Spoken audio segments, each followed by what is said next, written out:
is a live Channels television event.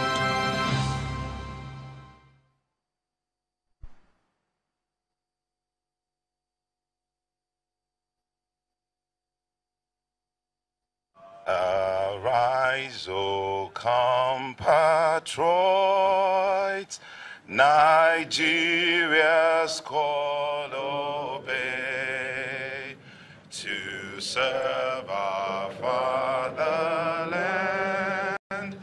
with love and strength and faith. The labor of our heroes past shall never be in vain.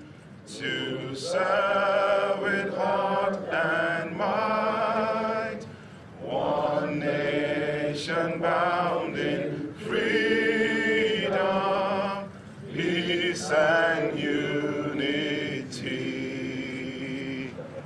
You may be seated.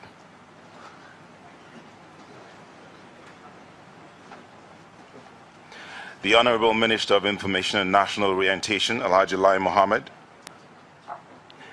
members of the National Assembly here, Chairman of the Senate Committee on Information and National Orientation, Senator Suleiman Adokwe, Chairman of the House Committee on Information and National Orientation, represented by Honorable Timothy Golu, Chairman of the Broadcasting Organization of Nigeria, Mr. John Momo, the Vice Chairman of BON, Haji Asa Ibrahim, other BON executives, distinguished ladies and gentlemen.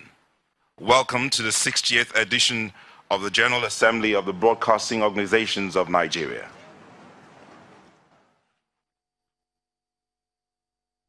Without taking much of your time, I'd like to invite the Chairman of the Broadcasting Organization of Nigeria, Mr. John Momo, for the opening address.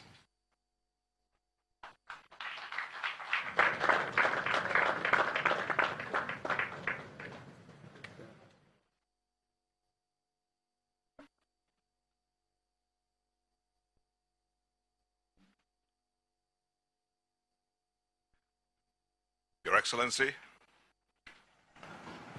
the Honorable Minister of Information, Alhaji Lai Mohammed,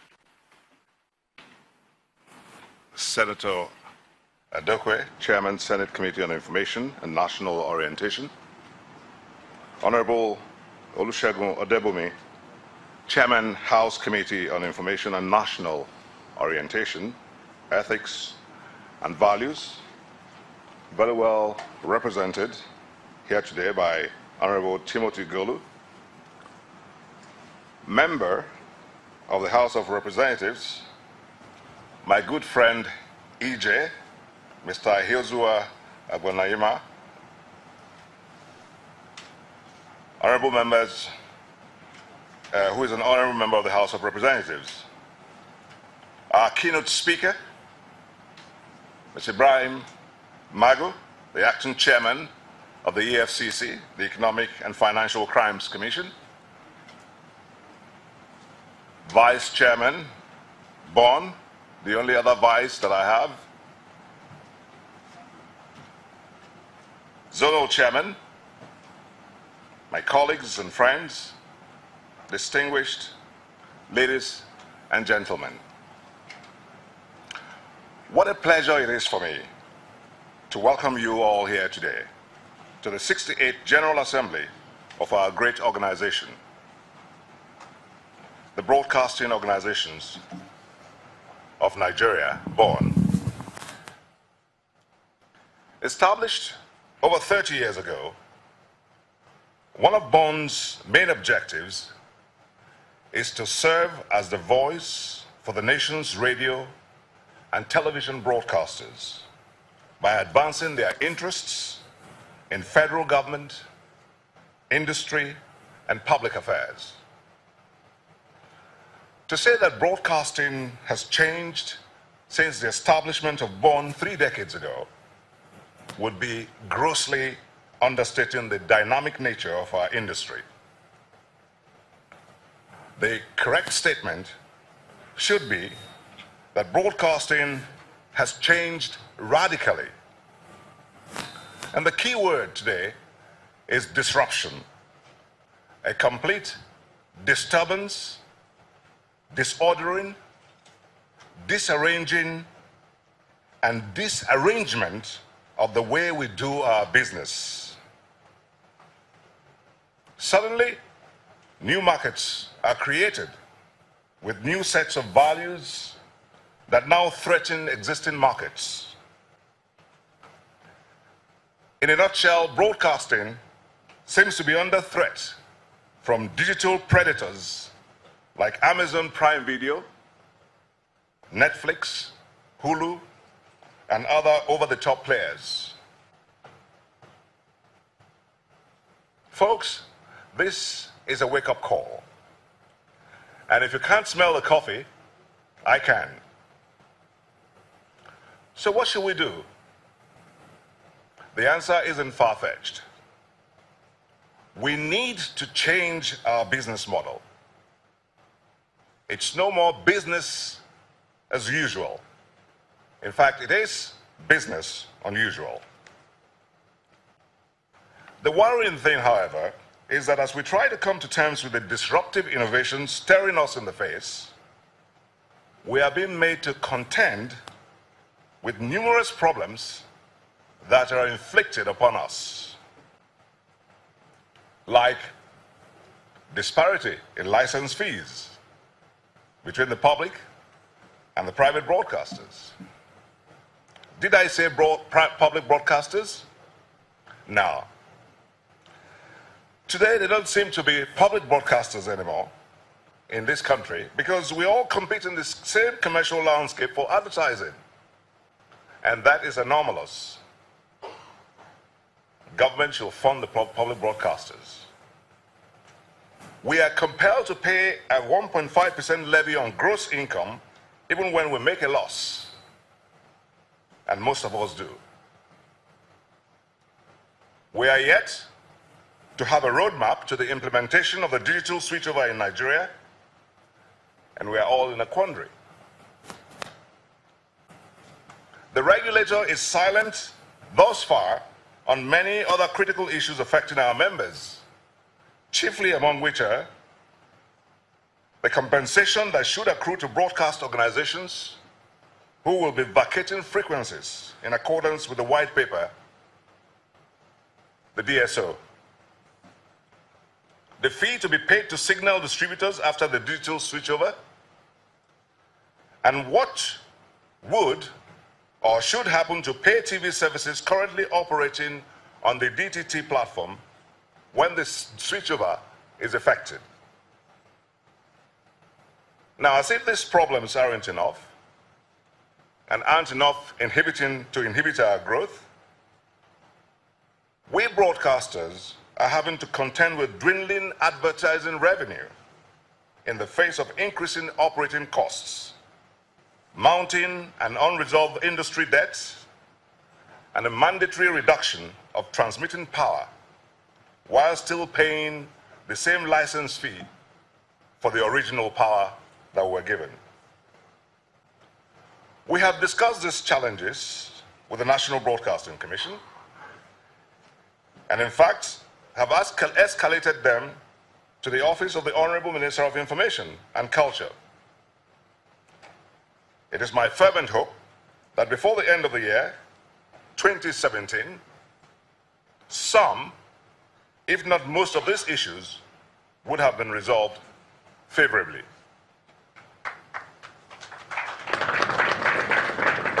In spite of the numerous challenges we are facing, I'm pleased to report some cheering news, particularly in the area of manpower development. For example, training programs covering production, presentation, and journalism were held for employees of Bond member stations at the Channels Academy in Abuja, and that was done gratis.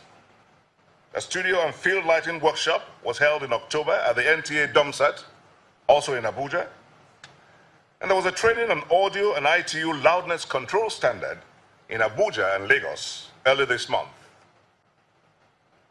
And I report with a lot of excitement the success of our third international summit on digital broadcasting in Nigeria, held between August the 22nd and the 23rd at the Federal Palace Hotel in Lagos. And I was well represented there by our Vice Chairman.